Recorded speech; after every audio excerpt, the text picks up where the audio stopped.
আসসালামু আলাইকুম রহমাতুল্লাহি ওয়া বারাকাতুহু।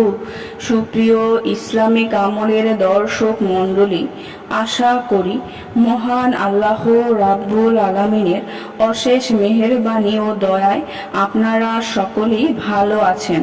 প্রিয় দর্শক, কবর হলো আরবি শব্দ যার অর্থ হলো গোরস্থান বা সমাধি স্থল।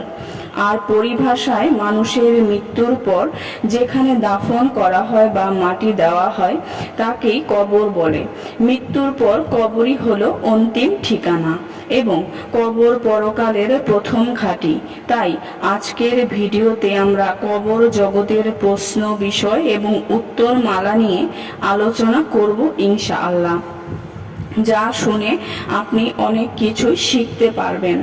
হযরত ইবনে সালাম রাদিয়াল্লাহু তাআলা আনহু বলেন, আমি একদা হযরত রাসূল পাক সাল্লাল্লাহু আলাইহি ওয়াসাল্লামের নিকট আরজ করলাম, কবরে মুনকার নাকিরের পূর্বে কোনো ফেরেশতা আসে কিনা। তিনি এরশাদ করলেন, ওহে ইবনে সালাম, সূর্যের ন্যায় তৃপ্তিময় এক ফেরেশতা তাদের পূর্বে কবরে এসে মৃত ব্যক্তিকে জাগ্রত করাবেন এবং তার পাপ পূর্ণ লিপিবদ্ধ করতে বলবেন। মৃত ব্যক্তি তখন নিবেদন করবে, আমি কি দিয়ে লিখব, আমার কাছে তো কোনো কাগজ কলম কালি কিছুই নেই। ফেরেশতা বলবে, তোমার আঙ্গুলকে কলম এবং থুতুকে কালি হিসেবে ব্যবহার করো। বান্দা বলবে, কাগজ কোথায় পাবো? তখন ফেরেশতা কাফনের কাপড় থেকে কিছু কাপড় ছিঁড়ে দিয়ে বলবে, এখানে লেখো। বান্দা তখন দ্বিধাহীনভাবে পূর্ণসমূহ লিখতে থাকবে, কিন্তু পাপ রাশি লিখতে লজ্জায় ইতস্থিত হবে। তা দেখে ফেরেশতা ধমক দিয়ে বলবেন, পৃথিবীতে পাপের কাজ করতে লজ্জিত হওনি আর আমার সামনে তা লিখতে লজ্জাবোধ করছো? এ বলে তাকে প্রহর করতে উদ্ভূত হবে। তখন সে বান্দা বলবে, আমাকে প্রহর করবেন না, আমি সব কিছু লিখে দিচ্ছি। এরপর সে সবই লিখে দেবে। ফেরেশতা তখন উক্ত পাপ পূর্ণের খতিয়ান মোহরাকৃত করে দিতে বলায় সে বলবে, আমার নিকট তো সিলমোহন করার কোনো উপকরণ নেই, কিসের সাহায্যে আমি কাজ সম্পন্ন করব? ফেরেশতা বলবে, তোমার নখ দিয়ে এ কাজকে সমাধান করো এবং সে তাই করবে। ফেরেশতা তখন সে আমলনামা তার গলায় ঝুলিয়ে দিয়ে প্রস্থান করবেন। এ আমলনামা মহাপ্রলয় দিবস পর্যন্ত তার গলায় ঝুলন্ত অবস্থায় থাকবে।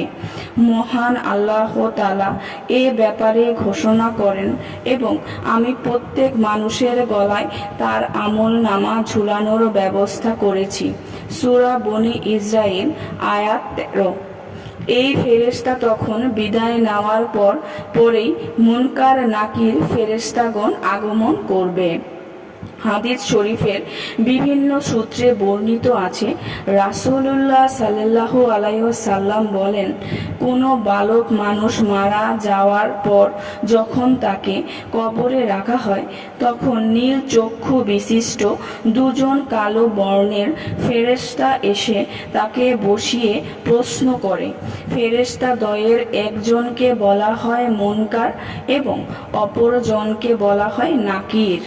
তারা কবরবাসীর জন্য তিনটি প্রশ্ন করে থাকেন।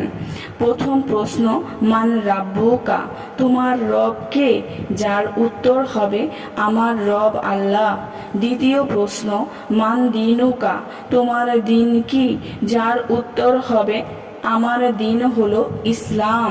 তৃতীয় প্রশ্ন, মান নাবিয়ুকা, তোমার নবীকে?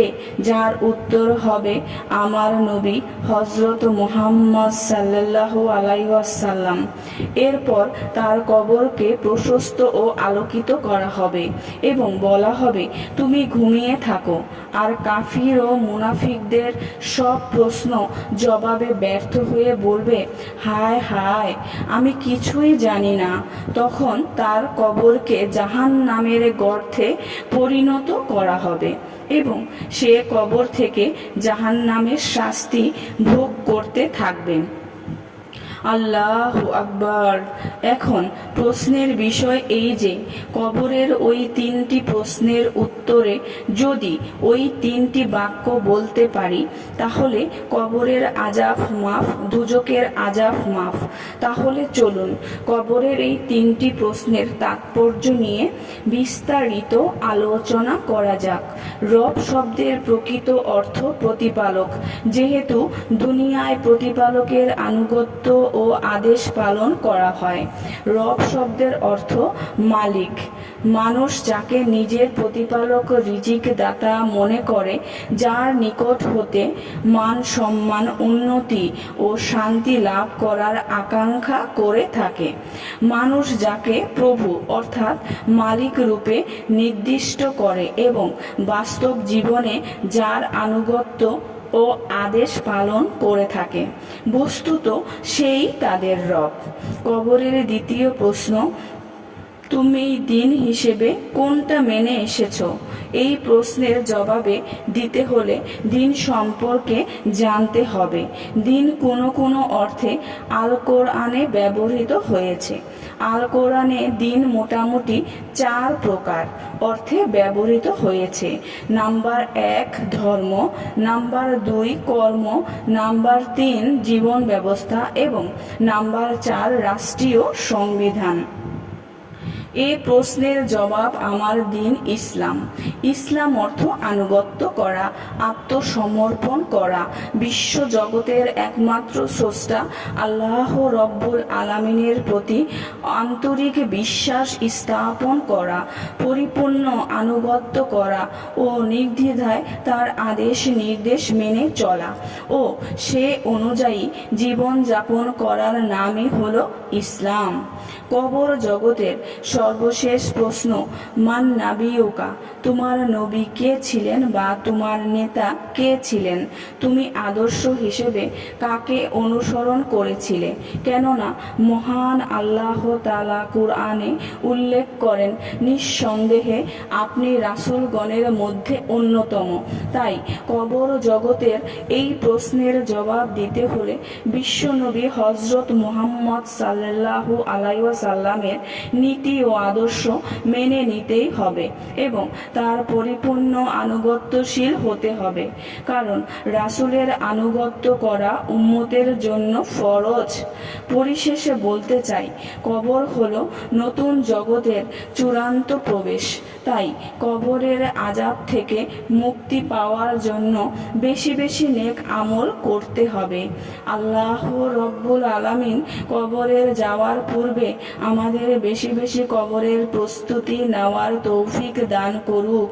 এই দুনিয়ার জাঁকজমক চাকচিক্য যেন আমাদের পথভ্রষ্ট করে না ফেলে। হে রাব্বি জুল জালালি ইকরাম, আপনি আমাদের আখিরাত মুখী করুন আর বেশি বেশি কবরের চিন্তা অন্তরে ধারণ করার তৌফিক দান করুন। আমিন।